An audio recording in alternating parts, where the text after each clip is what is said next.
ଆଜି ହେଉଛି 11 ଜୁଲାଇ 2025 ଶୁକ୍ରବାର। ଆଜିକାର ପାଣିପାଗ ଅପଡେଟ୍ ଆସିଯାଇଛି। ଆଜି ରାତି ପର୍ଯ୍ୟନ୍ତ ସମୁଦାୟ 17ଟି ଜିଲ୍ଲାକୁ ବର୍ଷା ଏବଂ ନେଇ ୟେଲୋ ୱାର୍ଣ୍ଣିଂ ଜାରି କଲା ପାଣିପାଗ ବିଭାଗ। ଆସୁଛି ଆଉ ଏକ ଲଘୁଚାପ। ପାଣିପାଗ ତରଫରୁ ଆଉ ଗୋଟେ ସୂଚନା, 17ଟି ଜିଲ୍ଲାକୁ ୟେଲୋ ୱାର୍ଣ୍ଣିଂ ଜାରି କରାଯାଇଛି।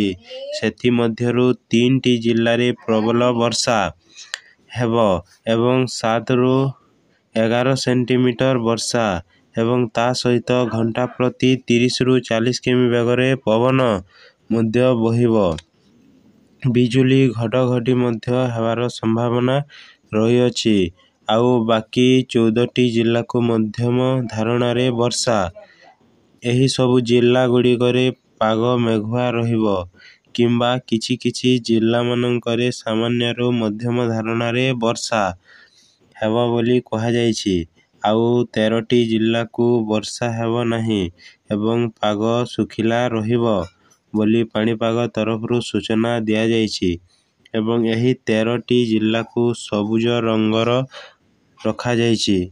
କେଉଁ ଜିଲ୍ଲାରେ କେଉଁ ୱାର୍ଣ୍ଣିଂ, କେଉଁ ଜିଲ୍ଲାରେ ପ୍ରବଳ ବର୍ଷା ଏବଂ କେଉଁ ଜିଲ୍ଲାରେ ମଧ୍ୟମ ଧରଣର ବର୍ଷା ଏବଂ କେଉଁ ଜିଲ୍ଲାରେ ପାଗ ଶୁଖିଲା ରହିବ ଜାଣିବା ପାଇଁ ଭିଡ଼ିଓକୁ ଲାଷ୍ଟ ପର୍ଯ୍ୟନ୍ତ ଦେଖନ୍ତୁ ଏବଂ ଚ୍ୟାନେଲରେ ନୂଆ କରି ଆସିଥିଲେ ସବସ୍କ୍ରାଇବ୍ କରି ଭିଡ଼ିଓକୁ ଲାଇକ୍ କରନ୍ତୁ। 13 ତାରିଖ ବେଳକୁ ବଙ୍ଗୋପସାଗରରେ ଆଉ ଏକ ଲଘୁଚାପ ସୃଷ୍ଟି ହେବାର ସମ୍ଭାବନା ରହିଅଛି। ଏହା ଘନୀଭୂତ ହୋଇ 24 ଘଣ୍ଟା ମଧ୍ୟରେ ବାତ୍ୟାର ରୂପ ନେଇପାରେ ବୋଲି ସୂଚନା ମିଳିଛି।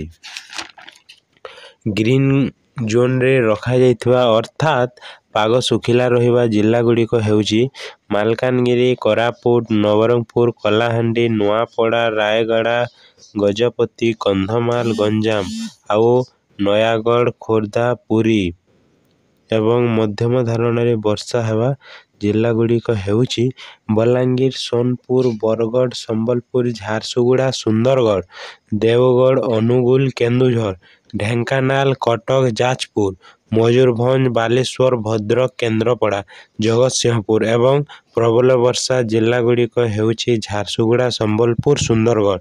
ଆଜି ପାଇଁ ଏତିକି। ରହିଲି, ଧନ୍ୟବାଦ।